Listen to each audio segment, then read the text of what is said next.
I challenge you, do intermittent fasting the right way for 7 days। आपकी bloating खत्म होने वाली है, आपकी एनर्जी लेवल्स बहुत इंक्रीज होने वाले हैं एंड आपका वेट स्केल पे बहुत ड्रॉप होने वाला है। बट जस्ट वेट, कुछ भी बहुत रैंडमली स्टार्ट नहीं करना है। Are you ready to change your life with just one simple step? Weight loss के लिए हर कोई डिफरेंट डाइट ट्राई करता है, GM diet, low carb diet, keto diet, but क्या आपने कभी इंटरमिटेंट फास्टिंग ट्राई किया है? और अगर किया है तो क्या सही तरीके से किया है? इस वीडियो में मैं आपके साथ में शेयर करने वाली हूँ step by step guide to start intermittent fasting. जिनको की पीसीओएस है, थायराइड है, उनको वेट लॉस नहीं हो रहा है। अगर आप बिगिनर हो या फिर ये फास्टिंग ट्राई करके छोड़ चुके हो, then this video is for you. So चलिए सबसे पहले बात करते हैं इंटरमिटेंट फास्टिंग होता क्या है। इंटरमिटेंट फास्टिंग एक ईटिंग पैटर्न है जिसमें आप एक फिक्स विंडो में खाना खाते हो एंड बाकी टाइमिंग आप फास्टिंग करते हो। इसके बहुत सारे मेथड्स हैं, यानी कि 14:10, 16:8, जिसका मतलब है 14:10 की अगर हम बात करें, 14:10 का मतलब है 14 आवर्स के लिए आप फास्टिंग करते हो एंड 10 घंटे में आप खाना खाते हो।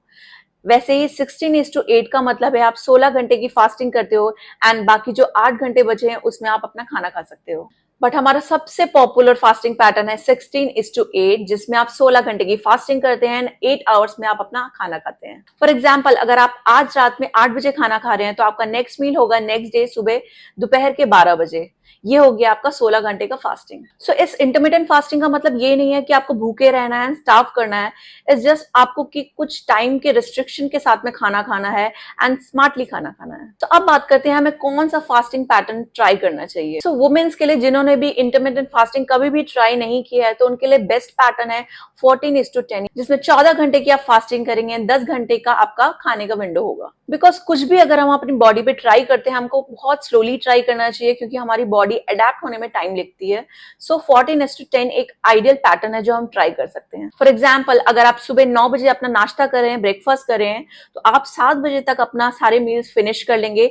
शाम के 7 बजे के बाद आप कुछ नहीं खाएंगे, तो ये आपका 10 घंटे का ईटिंग विंडो हो गया। सो अब बात करते हैं फास्टिंग विंडो में हम क्या ले सकते हैं। ऑब्वियसली बात है, हम खाना तो नहीं खा सकते। आप प्लेन वाटर ले सकते हो, ग्रीन टी ले सकते हो, या फिर कोई भी सी भी हर्बल टी ले सकते हो बट विदाउट शुगर। आप ब्लैक कॉफी ले सकते हो विदाउट शुगर। आप जीरा और धनिया का पानी भी ले सकते हो बट उसमें आप कोई सा भी हनी ऐड नहीं करेंगे। तो ये हो गई कुछ चीजें जो आप अपने फास्टिंग विंडो में पी सकते हो, यानी कि प्लेन वाटर, जीरा धनिया water, black coffee, herbal tea, green tea, but without sugar और हनी और एनीथिंग। सो अब देखते हैं इस फास्टिंग विंडो में क्या खाना बिल्कुल भी अलाउड नहीं है। ऑब्वियसली बात है, हम कोई खाना नहीं खा सकते हैं, कोई हैवी मील्स नहीं ले सकते हैं, मिल्क एंड कॉफी भी नहीं ले सकते हो। शुगर अगर उसमें है या फिर मिल्क उसमें है तो आप वो नहीं ले सकते हो। आप कोकोनट वाटर भी नहीं ले सकते हो, आप फ्रूट्स नहीं ले सकते हो एंड आप लेमन वाटर भी नहीं ले सकते हो विद हनी और विदाउट हनी। सो अब बात करते हैं हम अपने ईटिंग विंडो में क्या खाना खाएंगे और कैसे खाएंगे। सो आपकी फास्टिंग फिनिश होने के बाद में ये जो आपके 8 आवर्स का या 10 आवर्स का ईटिंग विंडो है, उसमें हमें कोई भी प्रोसेस्ड फूड्स या जंक फूड नहीं खाना है। हमें न्यूट्रिएंट डेंस फूड्स खाने हैं एंड ओवर ईटिंग बिल्कुल नहीं करनी है। आप जब भी अपनी प्लेट में खाना निकालेंगे उसमें 40% वेजीज होने चाहिए, 30% आपके प्रोटीन होने चाहिए, यानी कि आप दाल ले सकते हैं, दही, पनीर, इनमें से आप कुछ भी ले सकते हैं। 30% जिसका क्वांटिटी होनी चाहिए। 20% आपके कार्ब्स होंगे, यानी कि रोटी, चावल या फिर आप कोई सा भी मिलेट ले रहे हैं, एंड 10% आपके उसमें फैट्स होंगे, जिसमें आपका घी हो गया, बटर हो गया, नट्स एंड सीड्स। सो हमें एक बैलेंस प्लेट खानी है। सो आप अपने ईटिंग विंडो में अगर अपना लंच कर रहे हैं तो आप 1 से 2 रोटी ले सकते हैं, दाल हो गया, सब्जी हो गया एंड सैलेड हो गया। ये आपका लंच का पैटर्न हो गया। अपने स्नैक्स में आप 4 भीगे हुए बादाम ले सकते हैं, कोई सा भी एक फ्रूट ले सकते हैं, उसके साथ आप एक हर्बल टी ले सकते हैं। एंड डिनर में आप वेजिटेबल सूप ले सकते हैं, 1 से 2 मूंग का चीला ले सकते हैं, या फिर आप खिचड़ी ले सकते हैं। तो ये कुछ हमारा मील ऑप्शंस हैं जो आप अपने डिनर, लंच एंड ब्रेकफास्ट में ट्राई कर सकते हो। इसके अलावा आप कोई भी extra food, junk food please avoid कीजिए। हमें खाना बहुत धीरे धीरे खाना है, बहुत अच्छे से च्यू करके खाना है एंड पोर्शन कंट्रोल करके खाना है। जैसे ही आपको लगे कि आपका टमी फुल होने वाला है, उसी टाइम आप खाना स्टॉप कर देंगे एंड ओवर ईटिंग नहीं करेंगे। अब बात करते हैं कुछ ऐसी गलतियों की जो इंटरमिटेंट फास्टिंग में आपको बिल्कुल भी अवॉइड करनी है। नंबर 1, आपको बिंज ईटिंग नहीं करना है अपने ईटिंग विंडो में, यानी कि जैसे ही आपका ईटिंग विंडो स्टार्ट होता है, इसका मतलब ये नहीं है कि आप कुछ भी बिस्किट, नमकीन, ये सब खाना स्टार्ट कर देंगे। आपको बहुत ही हेल्दी फूड्स खाने हैं, जो ऑप्शंस मैंने आपको पहले बताए हैं। इस फास्टिंग के दौरान आपको कोई भी जूसेस नहीं पीने हैं या शुगरी ड्रिंक्स नहीं पीनी है, केवल plain water, herbal tea, green tea without sugar, Honey, ये सब आप पी सकते हैं। हमें वाटर स्किप नहीं करना है बिकॉज इससे हमें डिहाइड्रेशन हो सकता है एंड ब्लोटिंग हो सकती है, जिससे कि हमारा वेट लॉस फिर से स्टक हो सकता है। So keep in mind, hydration बहुत प्रॉपर होना चाहिए।